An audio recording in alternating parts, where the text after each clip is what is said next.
He is Rick Barry here on the Rich Eisen Show. How are you, Rick? Oh, I'm doing great. I'm just trying to get in. Yeah, okay. I'm just checking into the Delta Sky Club, so get off the plane. Hey, now, Rick, when you get in there, do you go snacks? Do you go those cheese cubes? The cheese cubes are good there, Rick. I actually go for the healthy stuff at this time of the morning. I'll get some oatmeal or something like that. Well, you're inspirational, Rick. Next time I travel, that's where I'll go straight for the oatmeal. Yeah, I got to go for the healthy things. Oatmeal, some fruit, whatever.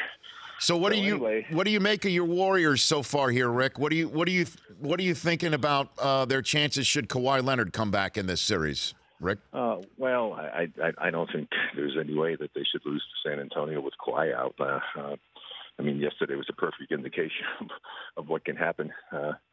I expected them to win big, and because they got away with the game, and they're very fortunate to win game number one, and it was a little bit of an eye opener and a wake-up call for them that they responded exceptionally well to. And they're just playing outstanding basketball right now, and they're doing it without one of the big three actually playing well as far as shooting the basketball. Clay is struggling right now, and so that has to be a scary thing if you're opposition, because I always say when you play the Warriors, you pray that two of the three guys aren't shooting the ball well, because if two of the three are shooting it well, you're going to have a difficult time beating them. You get the third one involved, it becomes almost an impossible task. And if Draymond plays and shoots the ball well and plays like he played in the last series, your chances of beating him are minimal at best. So it's amazing what becomes the topic du jour when it's not just the wins and losses, Rick, and it's the discussion about defending on the perimeter if you're a big man and how many steps you should take, and whether Zaza Pachulia purposefully put his feet underneath Kawhi Leonard's landing zone, and whether LaMarcus Aldridge played tit for tat with Kevin Durant last night. What do you think, Rick? Well, the thing about it is that I don't think it was intentional. I can certainly understand why Greg is upset. I mean, that just almost killed their chances of having the chance to beat him. I mean, Kawhi healthy, they might. I don't know if they could have beaten him. But I really pride myself that I was very good at replays and I could see things happening. I mean, if you watch that replay, I mean, I was so disappointed in some of the guys. I won't mention names, how they were just going on about how dirty this was and how bad it was. If you watch the replay carefully and examine it from a physical standpoint, Pachulia didn't do anything excessive. He was he was running at the guy. He wasn't guarding him where he was playing against him, and the guy shot and he stepped in and stepped back. I mean, that's the call. That's the play that everybody's making a big deal about in the past, that you're guarding the guy, he goes up to shoot, and you go and you turn and you back into where his area was. He was running and trying to get himself back under control. He's not a big athletic kind of guy. I don't think he did anything intentional. It's just a sad, unfortunate thing. So are they? Why are they not upset? The guys on the bench, what's his name, David Lee, should have got the hell out of the way so that he didn't step on his foot when he was on the bench. It's just they make such a big thing out of stuff because I don't know if they have anything else to talk about. Why do they always want to create some controversy where there isn't any? And it's all because of one thing, because Pachulia has the reputation of being a guy who does things that are a little bit questionable at best, let's say. And so because of that, it's like guilt because you've done something previously, instead of just evaluating the actual play that took place. What are they watching when they watch that play to say they think it was intentional? I just don't see it.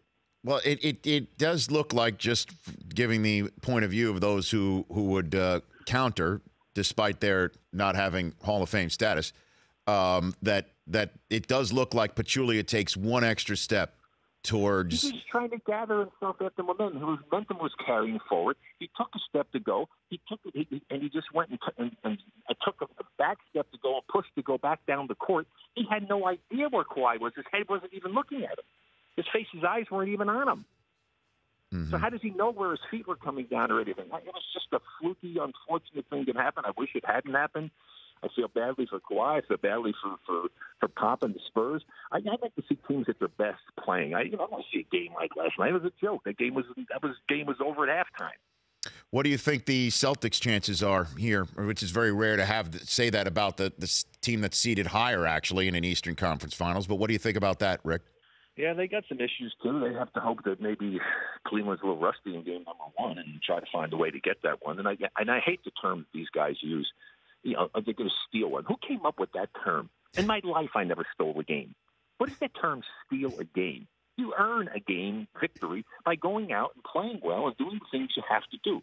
Maybe the other team assists you in some ways in doing it, but you're not stealing anything. You're earning a victory. I hate that term when they tell. I almost want to throw a shoe at the television when they do it.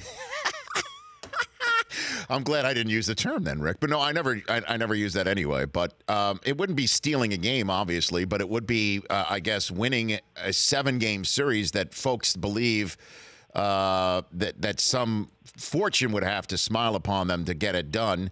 All that said, what do the Cavs have that you think this year might maybe give the Warriors some problems currently as constituted as a super team, front-loading the discussion we're all assuming we're going to have in about 10 days, Rick? Well, they have a team that beat them last year when they screwed up and didn't play this kind of basketball they had to play. They got a little help, I thought, last year from the officials by letting the game as the officials do. Oh, it's playoff basketball. That's another one that drives me crazy. So then show me the new rule book. But, interpret the rules are interpreted differently in the playoffs. What is that? That was my biggest pet peeve as a player. You force great players to even play better. You're giving an advantage to the less skilled player by allowing that to happen because it takes no skill, talent, or ability to grab, hold, shove, push, and do all the things they do. And then they make a call where it's a ticky-tack foul outside and somebody mugs somebody down going to the basket and the whistle never blows. Two guys crash into each other. The whistle never blows. I'm sorry. I mean, even when I watched the UConn game when they got beat, when the girl should have never gone and tried to take the shot in regulation time. But she drives to the basket. The defender comes there. The two of them collide 6 feet from the basket, wind up on the court. And I think it was Doris Burke who said it, or whoever the color commentator was. That's a great no call. Are you freaking kidding me? Are you kidding me? An offensive player drives to the basket, just collision. They go to the court. That's either a charge or a block. I'm sorry. It's not a no call. Man, I love your passion, Rick. This is great. I love basketball, and I love the game, but I just hate the stuff that goes on, and nobody talks about it. Nobody talks about the moving screens and all this stuff. I read a paper in USA Today about this thing. Oh, he's a great screener. Yeah, you know what? Nobody's a great. All you are, if you're a great screener, all you do is put yourself in a good position. The responsibility of a screen does not lie on the man who is the screener. He's nothing but a stationary object, which he's supposed to be, which they move all the time, because his teammate doesn't do a good job of knowing how to set his man up and run his man into his teammate to make him a screener. So the only skill really involved in being a really good screener is to put yourself in the right position so that your teammate can take advantage of your being there. Then it's up to me to run my man into him. And they talk about all this stuff like what a great set to him.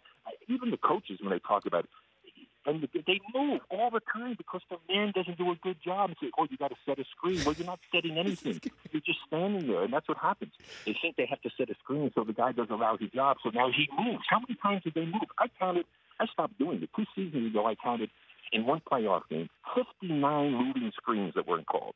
59. Well, I guess it's one of those things like they would hate me back on TV because I'd be bringing it up to their attention how many moving screens take place in the game. Hey, that's why I've got you on TV and radio at the same time. Rick Barry here on the Rich Eisen Show. Ask him the poll question while he's on a roll right here, Brock. But ask Rick Barry the poll question. Hey, Rick, would you take Lonzo Ball with the first or second pick in the draft this year? Yes or no? I really haven't evaluated all that well. I mean, of course, you have to take his father, too, so that's a real detriment. So, you know what? I mean, he's a nice player. Do I think he's a great player right now? Will it turn into a great player? I don't know. He's got one of the ugliest shots ever. I haven't seen him be a guy say, wow, this guy is going to be an amazing player. Now, I don't know. To me, there's a huge question mark with how good a player he's going to become.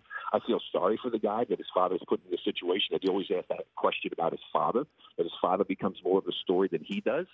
I don't know. I just don't think he's the kind of guy. To me, a guy that you're going to pick that high in the draft is a guy that can carry your team.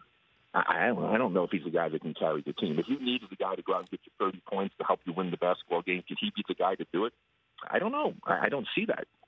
All right, Rick, I appreciate you calling in before you're hopping a flight. Is this a long trip? You're just a quick business trip? No, I'm going out to go talk to some groups to raise money for Boy Scouts of America. Great. Done a lot of that over the years and trying to help out good causes, help these guys get a chance to do something with their life. Okay, that's great. So, in other words, you're not packing a bag, right? It's an overnight trip. It's like a 2-day trip. You don't pack a bag, right? No, I didn't check the bag. No, it's one of those carry-on jobs. Okay, that's good. And Rick, one last thing. My big pet peeve, since you went off on your pet peeves with the NBA, is people who take their shoes off on a plane next to me. What do you think, Rick? What do you think of that idea? You know what? Sometimes I have to take one off if it gets a little bit tight and move it around and do some things. If you don't have smelly feet, I don't have a problem with it. But if your feet stink, keep your shoes on. Thank you, Rick. I appreciate that. You take care, Rick. We'll chat soon, okay? Take care. Bye. You got it. That's at Rick24 Barry. The Rich Eisen Show, weekdays at noon Eastern on radio stations across the country and audience.